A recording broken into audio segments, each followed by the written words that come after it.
দেখতে পেতিস না, সেদিন তোর মুখ ছিল তুই সেদিন বলতে পারতিস না, তোর কান ছিল সেদিন তুই শুনতে পেতিস না, তোর পা ছিল সেদিন তোর চলার ক্ষমতা ছিল না, তোর হাত দুখানে দিয়েছিলাম তুই হাত দিয়ে কিছু ধরার ক্ষমতা তোর ছিল না, আমি তোর ব্রেন শক্তি আর বুদ্ধি দিয়েছিলাম কিন্তু গুছিয়ে কথা বলার ক্ষমতা সেদিন তোর ছিল না, গুছিয়ে দুটি কথা মানুষের সামনে রাখবি এ ক্ষমতাও তো ছিল না।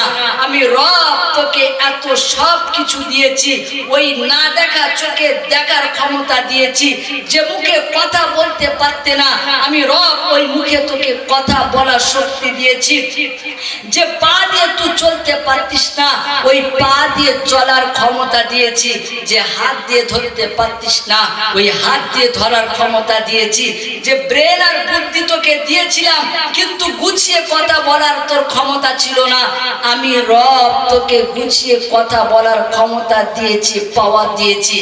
আজ তুই চোখে সব কিছু দেখেছিস, আমার ঘরকে ভুলে গেছিস, আজ তুই পায়ে হেঁটে অনেক জায়গায় গিয়েছিস, আমার ঘরে আসার তোর সময় হলো না, আজ তুই দু হাত দিয়ে প্রাণ ভরে যা ইচ্ছা তা ধরেছিস, আমার কোরআন আমার কালামকে তুই ধরতে পারলি না, যে হাত দুখানায় তোর কোরআনকে স্পর্শ করতে পারলি না, বল ওই হাত তোর চারিদিকে তাকিয়ে দেখ, অনেক মানুষ এমন আছে চোখের পানি ভিজে যায়, অর্থ সম্পদ কমি নাই, তারপরেও দুখানা হাত দিয়ে মুখে তুলে খাওয়ার ক্ষমতা দিলাম না, তাকে প্যারালাইসিস ফেলে হসপিটালে কিংবা নার্সিংহোম কিংবা বাড়িতে তাকে ফেলে রেখেছি, আমি তো তোকে এত ক্ষমতা দিয়েছি, বল কি করে আমি যে রব আমার কথাটা তুই ভুলে গেলি? ভেবেছি কোনো ভাবি না। দুনিয়া পার হয়ে যাচ্ছে, সময় চলে যাচ্ছে, আমি শুধু ভেবেছি যে আমার আর কোনো চিন্তা নাই, এরা সবাই আমার সাথে আছে, নিশ্চিত এরা সবাই আমার সাথে জোরে বলুন যাবে। তো আল্লাহ পাক শুনিয়ে দিয়েছেন বান্দা, এটা তোমার একেবারে একেবারে ন্যূনতম জ্ঞান যে তোমার সাথে সবাই যাবে, এটা কখনো তুমি কল্পনার ভিতরে রেখো না। ওরা কেউ তোমার সাথে যায় নাই আর কেউ তোমার সাথে আসবে না, আমি তোমাকে একা পাঠিয়েছি আর তোমাকে একা আমার কাছে আসতে হবে। সেদিন কিন্তু কোনো সাহারা, কোনো সঙ্গী, কোনো সাথী সেদিন তুমি তোমার কাছে পাবে না। আপনি বলতে পারেন তাহলে আমার সাথে কবরে কেউ থাকবে না? না, কেউ থাকবে না। তারপরেও আল্লাহর নবী সাল্লাল্লাহু আলাইহি ওয়াসাল্লাম শুনিয়েছেন, হে বিশ্ববাসী শুনে রাখো, আমি রাসূল যে থিওরিটা তোমাদের কাছে দিয়ে যাচ্ছি, আমি যে কথাটি তোমাদের কাছে বলে যাচ্ছি, এই কথার উপরে তোমরা জমে যাও, এই কথার উপরে তোমরা মজবুত হয়ে যাও, দেখবে তোমার আত্মীয় স্বজন তোমার থেকে দূরে চলে যাবে, কিন্তু তারপরেও তোমার সাথে তোমার আমলটা তোমার সাথে কবরে যাবে। বলুন সুবহানাল্লাহ।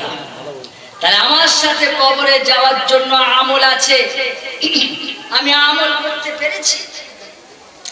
আমি যদি সত্যি আমল করতে পারতাম তো আমার সাথে একটুখানি আপনি খালি মিলিয়ে নেন, আমার উপরে রাগ করবেন না। আমি খালি কোরআন ও হাদিস থেকে আপনাকে বোঝানোর চেষ্টা করছি, আপনি খালি বুঝে নেন যে আপনার পরিচয়টা কার সাথে সম্পর্ক জুড়ে গেছে। আল্লাহ পাক তাই শুনিয়ে দিয়েছেন, ইয়া আইয়ুহাল্লাযীনা আমানু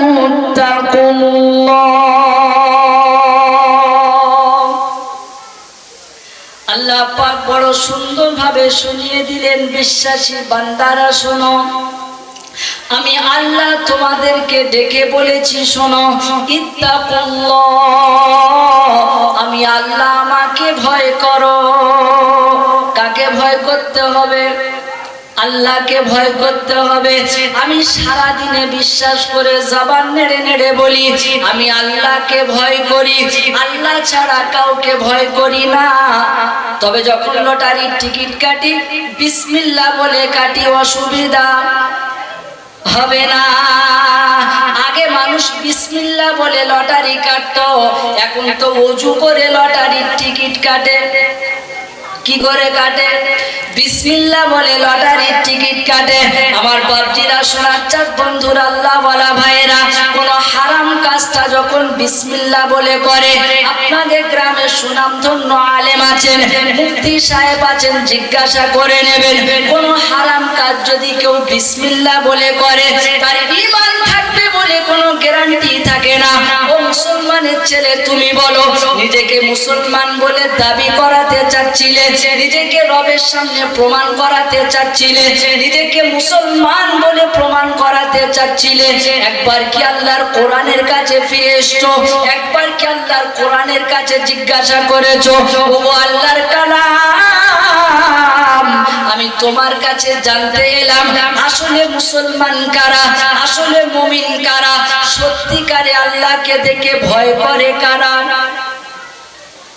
আপনি বলবেন, হুজুর আপনি কি বলছেন?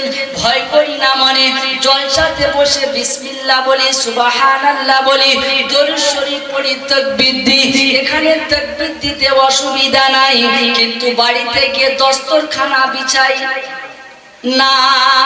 এখানে মাথায় টুপি দিয়ে বসেছি, কিন্তু বাড়িতে গেলে টুপি আর থাকবে না। আল্লাহকে বলো, আমি রবকে স্বীকার করেছি, রবকে মালিক বলেছি, রবকে খালিক বলে মেনে নিয়েছি। আমার সব কাজটাকে ওই আল্লাহর সন্তুষ্টর মতো হতে হবে, নিজ ইচ্ছা মতো চালালে হবে না। তাই আল্লাহ পাক শুনিয়ে দিয়েছেন, ইয়া আইয়ুহাল্লাযীনা আমানুত্তাকুল্লাহ, হে বিশ্বাসী বান্দারা, আমি আল্লাহ পাক শুনিয়েছি, আমাকে ভয় করো, অন্য কাউকে ভয় করবে না। আমাদের পুলিশের ভয় আছে, ডাকাতের ভয় আছে, চোরের ভয় আছে, আছে না নাই? এখন তো বিবিরও ভয় আছে। আপনারা কি বলছেন বলুন? লক্ষ্মীর ভান্ডার বিবি তুলে এনে দেয়, বিবিকে সালাম করে, বিবিকে শ্রদ্ধা করে, ও টাকা নেওয়ার সময় করে, টাকা নেওয়া ফুরিয়ে গেলে আর বিবিকে সালাম দেয় না। আল্লাহর নবী সাল্লাল্লাহু আলাইহি ওয়াসাল্লাম যখন বাড়ি প্রবেশ করতেন, সর্বপ্রথমে আগে সালাম দিতেন। কি দিতেন? সালাম দিতেন। সালাম না দিয়ে ঘরে প্রবেশ করতেন না। আমি আশিকে রসুল বলে দাবি করি, আমি উম্মতে মুহাম্মাদি বলে দাবি করি, আমি রসুলের ইশকে মহব্বতে ভালোবাসায় পড়ে আমি আশিকে রসুল বলে প্রমাণ করাতে চাচ্ছি, কিন্তু আমি বিবিকে সালাম দিই না। জিজ্ঞাসা করলে কেন বিবিকে সালাম দাও না বলো? বললো বিবিকে সালাম দিতে লজ্জা লাগে। ও মুসলমানের ছেলে, তুমি বলো যে রসুল তোমার জন্য সারা জীবন ভেবেছে, যে রসুল মৃত্যুর সময় তোমার কথা ভুললো না। হাসরের ময়দানে যেদিন সবাই সবাইকে দিয়ে পালিয়ে যাবে, যেদিন মা তোমার কাছে থাকবে না, যেদিন বাচ্চা তোমার কাছে থাকবে না, যেদিন সন্তান তোমার থেকে পালাবে, সবাই যেদিন তোমার থেকে দূরে পালিয়ে চলে যাবে, রসুল শুনিয়েছেন ওদিন আমার উম্মত ছাড়া আমি জান্নাতে যাব না। জোরে বলুন। যে রসুল তোমাকে জান্নাতে না নিয়ে জান্নাতে যাবে না, বলো তোমার মাথা থেকে পা পর্যন্ত ওই রসুলের সুন্নত কতখানি তোমার কাছে আছে বলো? আজও পর্যন্ত দস্তরখানা বিছাই না, আজও পর্যন্ত রসুলের তরিকাতে চলি না। আমি জামা পরি কিন্তু ডান হাতটা খেয়াল করি না। আমি যখন জুতা পরি তো ডান দিকটা শুরু করি না। আমার ডান দিকটা যখন পছন্দ হবে না, আমার রসুলের সুন্নত যখন আমার কাছে পছন্দ হবে না, মুসলমানের ছেলে বলে তুমি দাবি করতে পারো, কিন্তু কিয়ামতের ময়দানে দেখবে সেদিন আরশের ছায়া ছাড়া কোনো ছায়া থাকবে না। ওদিন আরশের ছায়ার তলায় দাঁড়ানোর মতো ক্ষমতা তোমার সেদিন থাকবে না। আমি চিন্তা করে নিয়েছি, আমার যে চেতনা, আমার যে ভাবনা, আমি যেটা ভেবেছি এটাই সত্য আর এটাই সঠিক। আমি সঠিক পথে আছি। আমার চিন্তা চেতনার ভাবনাটা সঠিক পথে গিয়েছে। আমি আমার মতো চলতে চাচ্ছি। তোমার আর আমার মতো যদি চলি, কসম খোদার করে বলছি, দুনিয়া জয়লাভ করলেও, রাজপ্রাসাদ বানালেও, ওই রাজপ্রাসাদ আর দুনিয়া জয়লাভের কিচ্ছু আসবে না আর যাবে না। যদি আমল বিহীন তুমি কবরে যাও, আমল বিহীন যদি তোমার তোমার জিন্দগিটাকে তুমি সাজাও, তো শুনে রাখো তোমার ওই রাজপ্রাসাদ রয়ে যাবে, তুমি চলে যাবে, আর তোমার রাজপ্রাসাদটাকে চূর্ণ বিচূর্ণ করে ভাগ ভাগ করে খান খান করে ভাগ করে নেবে। হ্যাঁ না বলুন? আপনার যেতে দেরি হবে, ভাগ করতে দেরি হবে না।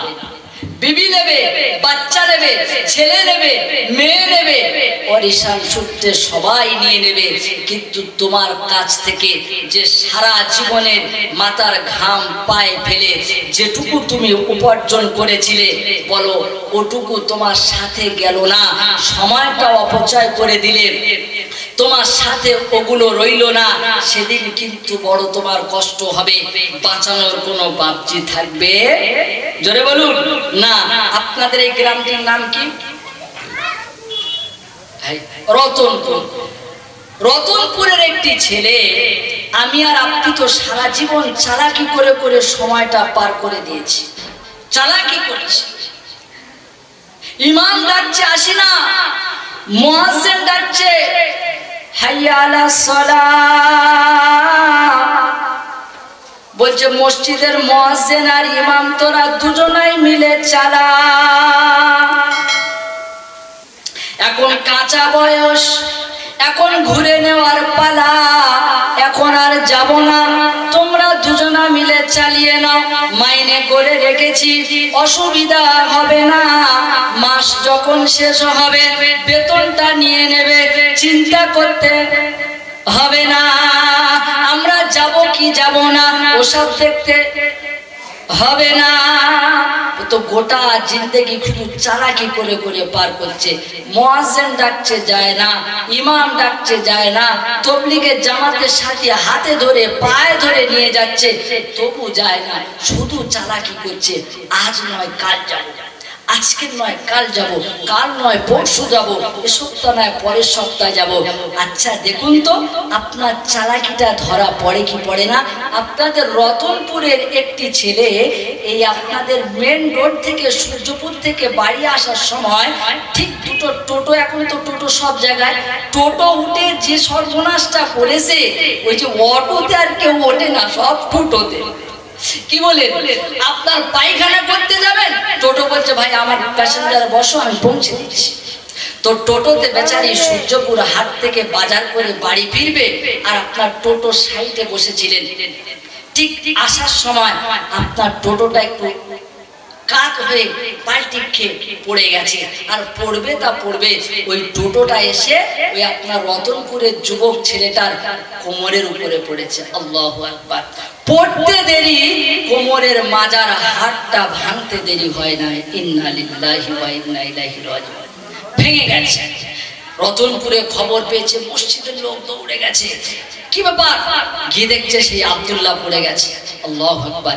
গ্রামে কারোর নাম আব্দুল্লাহ নেই তো? আমি বোঝানোর জন্য বলছি, খারাপ মনে নেবেন না।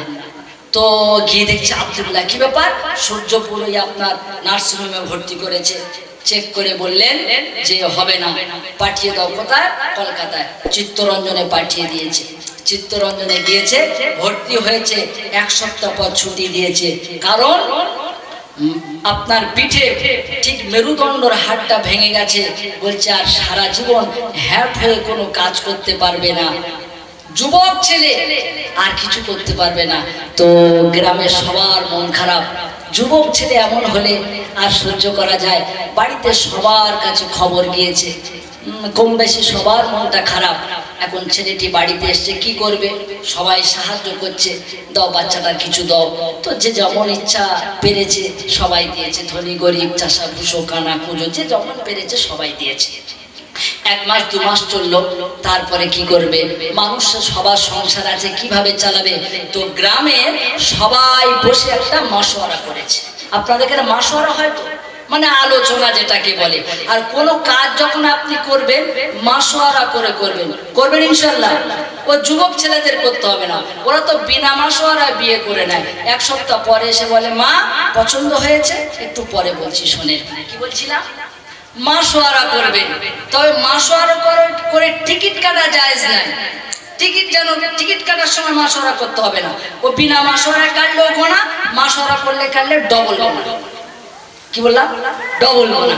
তো গ্রামের সবাই মিলে মাশওয়ারা করেছে যে ছেলেটি কি করতে পারে।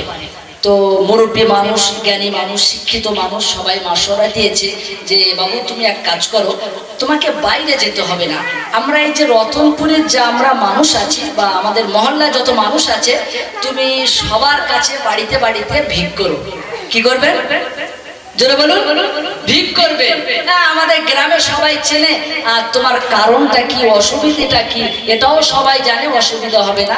ঠিক আছে, মাশওয়ারা হয়ে গেছে। ওই আব্দুল্লাহ বলে ছেলেটি আপনাদের গ্রামে সবাই চেনে, বারবার করে প্রতিদিন সবার বাড়িতে বাড়িতে যায়। যে যেমন পারে ইচ্ছাকৃতভাবে মানুষ সাধ্য মতো গ্রামের ছেলে সবাই দেয়। কিন্তু দেখা যায় সারা মাস ঘুরে আপনার খুব জোর 10 থেকে 12 কিলো চাল আর 300 থেকে 400 টাকা। এক মাস ঘুরে গ্রামের ছেলে গ্রামে ভিক করে এক মাস পরে 12 থেকে 13 কিলো চাল আর 300 থেকে 400 টাকা। তার মানে কিরাম দেওয়া দেশে, বুঝতে পারছো? এখন গ্রামে আরেকটি মেয়ে আসে সেই রামনগর থেকে, ও ভিক করতে আসে। ও সব সময় আসে না, ও সপ্তাহে একদিন আসে। আর যখন আসে 1 ঘন্টা থেকে 2 ঘন্টা ভিক করে, আপনার 30 থেকে 40 কিলো চাল হয় আর 800-900 টাকা হয়। গ্রামের লোক বলছে, হ্যাঁ আব্দুল্লাহ তোর বাড়ি আমাদের গ্রামে, তুই সারা মাস ভিক করলে 400 থেকে 500 টাকা, 10-12 কিলো চাল। আর রামনগর থেকে যে মেয়েটি আসে মাত্র 1 ঘন্টা থেকে 2 ঘন্টা ভিক করে 800-900 টাকা হয় আর 30-40 কিলো চাল হয়। ভিক তুমি করতে জানো না? এখন রতনপুরের ছেলে আব্দুল্লাহ ও চিন্তা করছে যে আমার বাড়ি এখানে, আমার দেশের লোক আমার সবাই চেনে, আমার মাস ঘুরে এত অল্প আর ওর এত বেশি হয় কি করে? তো গ্রামের লোক তখন ঠাট্টা করে বলছে, আব্দুল্লাহ তুই ভিকও করতে জানিস রে বাবা, একটু ভিক করা পর্যন্ত শেখ। আব্দুল্লাহর খুব খারাপ লেগেছে, বললো ভিকও কম দেয় বলে, আচ্ছা দেখি তো, আমিও তো চাই।